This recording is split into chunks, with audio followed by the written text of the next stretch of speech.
जय हिंद फ्रेंड्स। हम जीके में सिंधु घाटी सभ्यता पढ़ रहे थे। तो आज हम पढ़ेंगे मोहनजोदड़ो। मोहनजोदड़ो के वन लाइनर क्वेश्चन के माध्यम से ही जो भी सभ्यता के इम्पोर्टेंट क्वेश्चन है वो हमने इसमें शामिल कर लिए हैं और परीक्षा के लिए ये बहुत ही उपयोगी हैं। तो आप प्लीज़ इनको ध्यान से पढ़ें, वीडियो को स्किप नहीं करें। आगे भी हम अन्य सभ्यताओं के बारे में बताएंगे, उसके बाद अन्य विषय पर वीडियो डाले जाएंगे, तो वीडियो को पूरा देखें। तो शुरू करते हैं हम। पहला प्रश्न है, मोहनजोदड़ो किस भाषा का शब्द है? यानी जो मोहनजोदड़ो शब्द है वो किस भाषा का है? तो इसका आंसर है कि ये सिंधी भाषा का शब्द है। यानी भाषा तो सिंधी भाषा है और इसका जो अर्थ है, इसका शाब्दिक अर्थ है मृतकों का टीला। ये क्वेश्चन कई बार परीक्षा में पूछा गया है। इसका जो शाब्दिक अर्थ है ये प्रश्न पूछा गया है और इसकी भाषा भी पूछी जा सकती है। तो हमें ध्यान रखना है कि इसका अर्थ मृतकों का टीला है। अगला प्रश्न है, मोहनजोदड़ो की खोज कब और किसके द्वारा की गई? एक ही प्रश्न में दो चीज़ें पूछी जा रही है, यानी दो प्रश्नों का आंसर मिलेगा। तो मोहनजोदड़ो की खोज 1922 में की गई। हड़प्पा की खोज 1921 में की गई थी। उसके बाद मोहनजोदड़ो की खोज की गई 1922 में, और मोहनजोदड़ो की खोज की राखलदास बनर्जी द्वारा। वही हड़प्पा की खोज 1921 में दयाराम साहनी के द्वारा की गई थी। तो हमें इनको याद रखना है, कौन से सन में खोज हुई और किसके द्वारा खोज हुई। मोहनजोदड़ो कहाँ स्थित है, कहाँ खोजा गया है, यानी इसकी जो स्थिति है वो कहाँ पर है? तो ये है लरकाना, सिंध प्रांत, पाकिस्तान में, यानी पाकिस्तान में है ये। मोहनजोदड़ो किस नदी पर बसा था? हम जानते हैं कि सभी सभ्यताएं नदियों पर विकसित हुई है, तो ये सिंधु नदी के तट पर विकसित हुई है। वही हड़प्पा रावी नदी के तट पर और मोहनजोदड़ो सिंधु नदी के तट पर। मोहनजोदड़ो शहर निर्माण कितनी बार हुआ? जो मोहनजोदड़ो है उस शहर का निर्माण कितनी बार हुआ? तो हमें ध्यान रखना है, इसका निर्माण, ये शहर 9 बार बना, यानी 9 बार बनाया गया, 8 बार उजड़ा, यानी 8 बार उजड़ने के बाद 9वीं बार और बना, इसलिए 9 बार बना है और 8 बार उजड़ा है। और यहाँ से 7 सांस्कृतिक चरण प्राप्त हुए हैं, तो ये भी हमें ध्यान रखना है। मोहनजोदड़ो के उपनाम या अन्य नाम बताएं। यानी मोहनजोदड़ो है उसको अन्य किन नामों से जानते हैं? तो इसको प्रेतों का टीला कहा जाता है, मुर्दों का टीला कहा जाता है और स्तूप टीला। स्तूप बना दिए जाते हैं जहाँ जो शव को दफनाया जाता है या मुर्दा होता है उसके आसपास जो स्तूप बना दिया जाता है, इसलिए इसको स्तूप टीला कहा गया। और इसे सिंध का बाग भी कहा गया, सिंधु नदी के तट पर होने के कारण इसे सिंध का बाग भी कहा गया और साथ में इसको नखलिस्तान भी कहा गया है। यानी इनके ये इतने उपनाम हैं, तो इनमें से किसी भी नाम से संबंधित करके प्रश्न पूछा जा सकता है, हमें इनके उपनाम ध्यान रखने हैं। अब आगे देखते हैं, नखलिस्तान का अर्थ है, यहाँ जो इसका उपनाम है नखलिस्तान, इसका क्या अर्थ है? तो इसका अर्थ है जो मरुस्थलीय क्षेत्र होता है, मरुस्थलीय क्षेत्र में पेड़ पौधे लगाकर वहाँ हरा भरा करना। यानी जो मरुस्थलीय क्षेत्र होता है वहाँ पर आसपास पेड़ पौधे लगा दिए जाते हैं।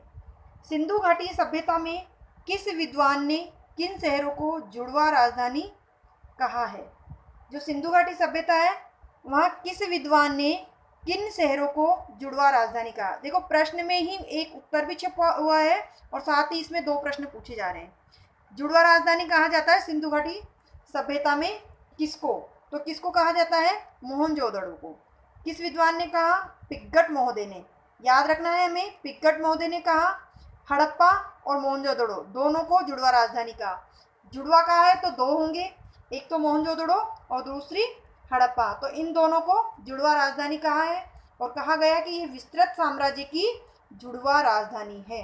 जो ये सिंधु घाटी सभ्यता का साम्राज्य है बहुत विस्तृत है और ये दोनों इसकी जुड़वा राजधानी है। सिंधु घाटी सभ्यता में जनसंख्या की दृष्टि से सबसे बड़ा शहर है, यानी सबसे बड़ा शहर कौन सा है? तो जनसंख्या की दृष्टि से तो सबसे बड़ा शहर मोहनजोदड़ो है, अगर जनसंख्या की दृष्टि से पूछा जाए। यहाँ हमें प्रश्न में ध्यान रखना है, दो बातें पूछी जा सकती है, जनसंख्या की दृष्टि से और क्षेत्रफल की दृष्टि से। तो पहले क्षेत्रफल की दृष्टि से मोहनजोदड़ो था, लेकिन अब वो दूसरे स्थान पर है क्योंकि एक दूसरी सभ्यता है, उसके क्षेत्रफल की दृष्टि से पहले नंबर पे आ जाने के कारण इसका स्थान दूसरा हो गया है। लेकिन जनसंख्या की दृष्टि से ये प्रथम नंबर पर ही है। आगे देखते हैं, मोहनजोदड़ो शहर में कितनी जनसंख्या निवास करती है। हमने पहले देखा जनसंख्या की दृष्टि से प्रथम स्थान पर है, तो यहाँ पर कितनी जनसंख्या थी, तो यहाँ पर लगभग 35 से 40 हज़ार जनसंख्या निवास करती थी। पहले इतने ही लोग हुआ करते थे, अब तो एक शहर में ही, छोटे शहर में भी 35 से 40 हज़ार जनसंख्या मिल जाती है, क्योंकि बहुत ज़्यादा जनसंख्या बढ़ चुकी है। लेकिन पहले 35 से 40 हज़ार जनसंख्या वाला शहर बहुत बड़ा माना जाता था।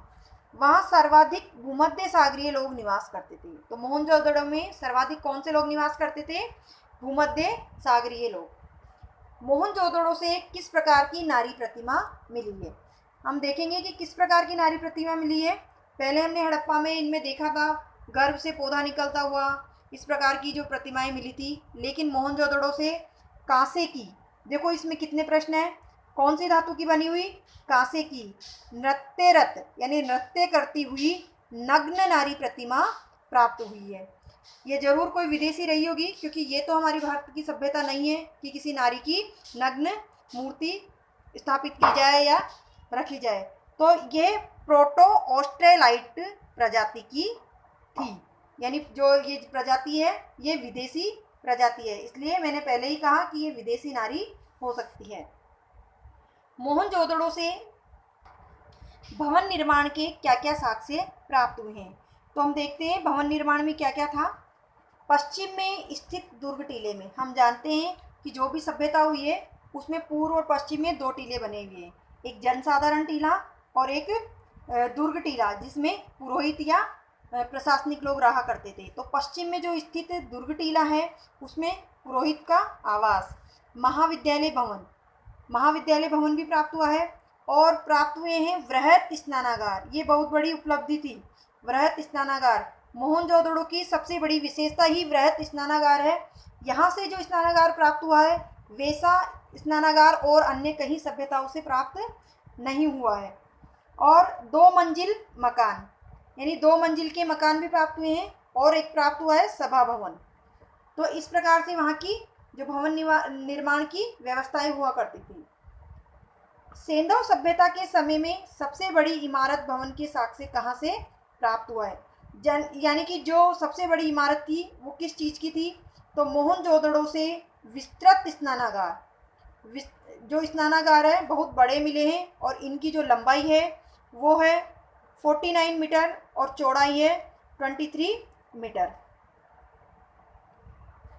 मोहनजोदड़ो से मिलने वाली मुद्रा मोहर पर किस देवता का चित्रांकन मिलता है? यानी जो मुद्रा और मोहर मिली है उस पर किसका चित्र बना हुआ है? तो उस पर बना हुआ है आद्य शिव, यानी शिव का चित्र बना हुआ है, और मार्शल ने उसको आद्य शिव नाम दिया है, यानी पशुपति शिव का है। अगला प्रश्न है, पशुपति शिव या आद्य शिव के आसपास कौन से जानवरों के चित्रांकन है? यानी जो पशुपति शिव की मूर्ति बनी हुई है उसके आसपास अन्य जानवरों के चित्रांकन मिलते हैं। तो वो है हाथी, गेंडा और हिरण। अब देखो यहाँ प्रश्न इस प्रकार से बनाया जा सकता है कि 4 पशुओं के नाम दे दिए जाएंगे और प्रश्न पूछा जाएगा कि मोहनजोदड़ो से किस पशु के साक्ष्य प्राप्त नहीं हुए हैं। तो हमें ये याद रखना पड़ेगा कि जिन जिन के साक्ष्य प्राप्त हुए हैं वो हमें अगर याद है, तो जो साक्ष्य नहीं मिले हैं उसको हम आंसर में सही कर सकते हैं। एक मिला है कुबड़ वाला बेल। तो प्रश्न देखते हैं, कुबड़ वाला बेल और घोड़े के दांत के साक्ष्य कहाँ से प्राप्त हुए? देखो घोड़े के साक्ष्य नहीं मिले, घोड़े के दांत के मिले, तो इससे ही पता चलता है कि वहाँ घोड़ा था, यानी घोड़े के साक्ष्य माने जाएंगे। तो घोड़े का दांत प्राप्त हुआ है और कुबड़ वाला बेल मिला है। तो कहाँ से? मोहनजोदड़ो से, ये मिले हैं मोहनजोदड़ो से। उसके अतिरिक्त नरकंकाल के भी यहाँ से साक्ष्य प्राप्त हुए हैं। किस चित्र के 2 चित्र प्राप्त हुए हैं? किस प्रकार के 2 चित्र प्राप्त हुए हैं? तो यहाँ 2 चित्र प्राप्त हुए हैं, वो कौन कौन से हैं? देखो क्या विशेषता उसमें। एक तो नाव का चित्र, दूसरा व्यक्ति चाकू लेकर बकरे का पीछा करते हुए। एक ऐसा चित्र प्राप्त हुआ है जिसमें एक व्यक्ति चाकू लेकर बकरे का पीछा कर रहा है। अगला और अंतिम प्रश्न देखते हैं, मोहनजोदड़ो से मलेरिया के संक्रमण की बात किसने कही? यानी वहाँ से मलेरिया के संक्रमण के भी साक्ष्य प्राप्त हुए हैं, और ये बात कही है के आर कैनेडी ने। हमें नाम याद रखना है, KR केनेडी ने। तो ये थे हमारे मोहनजोदड़ो से संबंधित प्रश्न। इन प्रश्नों के माध्यम से ही हमने मोहनजोदड़ो सभ्यता की संपूर्ण जानकारी दी है। तो आप वीडियो को पूरा देखें, आपको परीक्षा में बहुत ही फ़ायदा होने वाला है।